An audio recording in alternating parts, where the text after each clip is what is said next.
Hi, this is James from Tabletop Gaming Guild, and today we're going to take a special look at an expansion for one of my favorite games that I've been waiting forever for. And this is going to be Star Wars Outer Rim Unfinished Business. Star Wars Outer Rim is a 1 to 4 player game published by Fantasy Flight Games.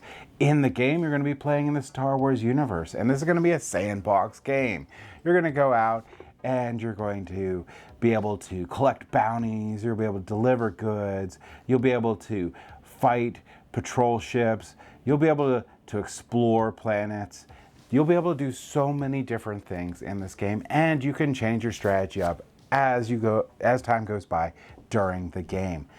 Lots of exciting different strategies they can have in it in the Star Wars universe. The original problem with the first game was it did have not that much content. So when you've played it a couple times, you get used to it and you memorize the cards and you know what's basically going to happen. Well, this expansion literally doubles the content from the base game and adds some new mechanisms to the game. This is a much needed expansion for it, and I hope they keep producing expansions for Outer Rim. It is an amazing game. So let's go ahead down to the table here, and I'm going to show you what comes with the expansion. I'll give you my final thoughts on this expansion itself.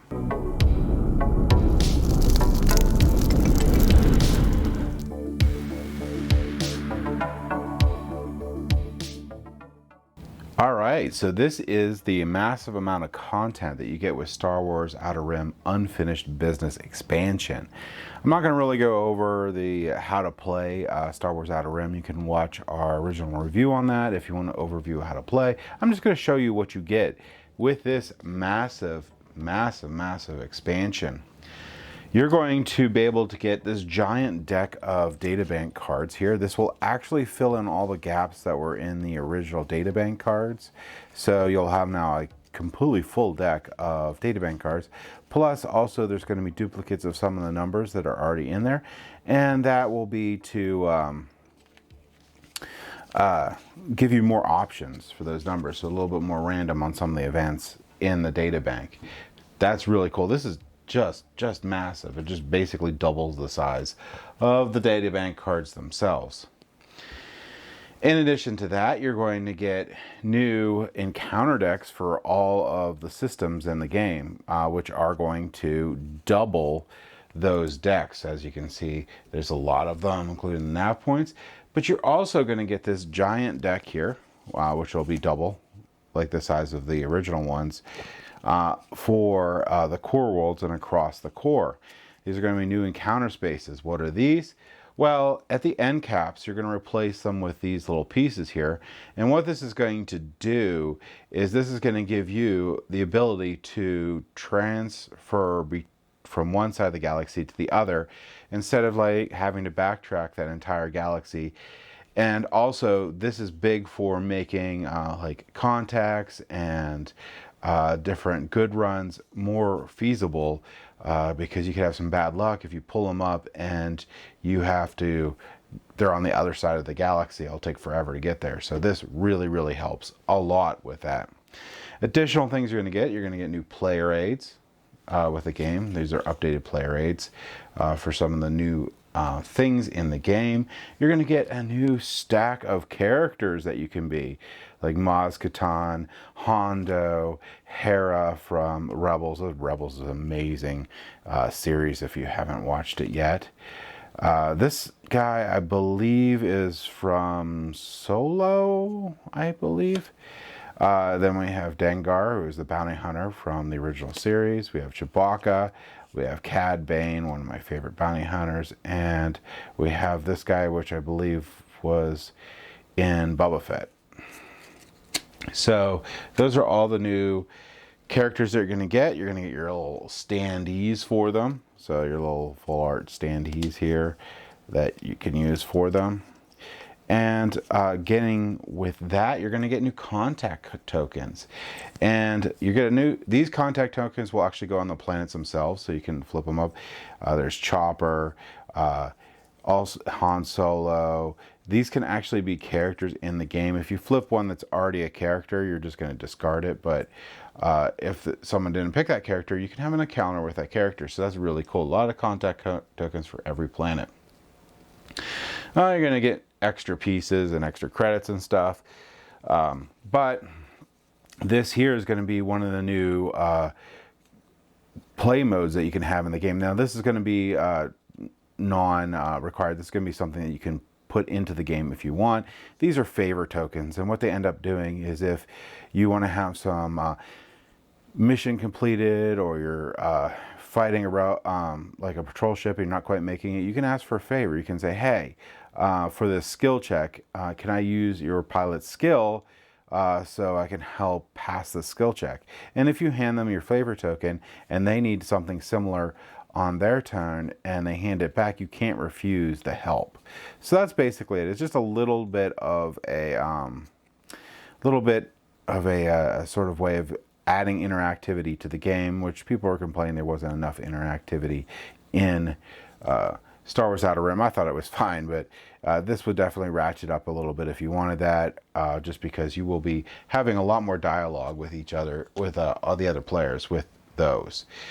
There's another module in this game too, since we're going over modules, and this one here is really cool. This one, I believe they call them the ambition sheets, and these ones here you can put into every game. You don't have to put them in at all, but they are really nice because in addition, it does lengthen the game a little bit, but in addition to getting your 10 fame, you also have to complete your checklist of things that you have to do. Some of these things are required to be like a state, so it has to happen, has to be currently true. If it's ever not true, you lose your token off of there, so you have to watch that.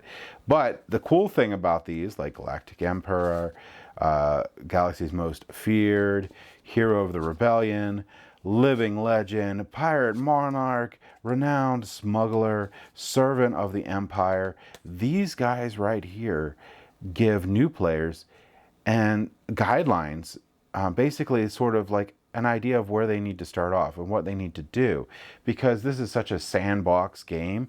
A lot of times when people start playing this game, they have no idea and get overwhelmed with all the different choices that you can have, and this sort of gives them a focus to start on. Do you focus on this game? No, you still have to get the 10 fame. This is just something that, you know, you can work towards and gives you something to, you know, do without having to overthink all the different opportunities that you have in the game. Also great for players that played a lot, because now you have an additional flavor to the game, additional things that you can do. Really good. All right, so what else do we have in this game? We have combined 21 new AI cards. These are the cards that you can use if you're going to play solo. Really nice. We have all the market decks now have been doubled, so you're going to get your new ships in there. So these are the new ships you can pick up for the ship deck, which I'll show you those guys in a second. You're going to have some more goods you can get, and there's an additional thing here that I'm going to show you in a second. These here, you're going to look, and if your player count fits in this, so this is 1 to 4, so no matter what, it's going to fit. And on the planet that you're on, you're going to flip over a contact token. So this, and when you flip over this contact token, you're going to just flip it over and it'll be face up. So this aids in trying to get more of these contact tokens.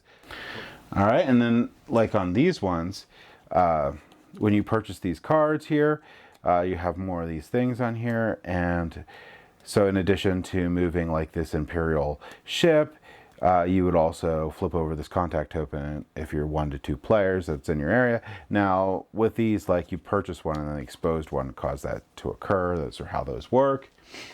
And there's a lot more items that you can get. You can get the Poecaster, and some of them are flip cards, which is really, really cool. So I buy this and then I use it, that flips, and then I have to basically spend strength to flip it back, which is pretty cool.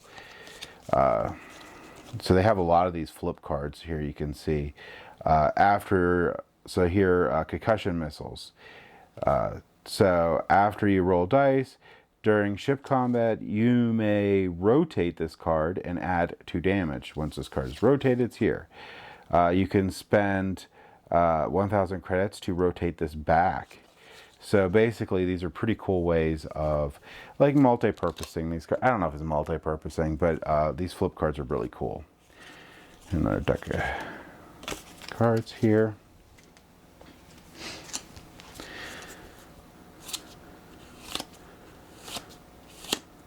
So there's a lot. So you're basically doubling every deck in the game. So there's a lot more content. Here's your bounties that you can get. Chopper, Dr. Alpha, Jyn Erso, Lando Calrissian, Han Solo, Ahsoka Tano, Information Broker.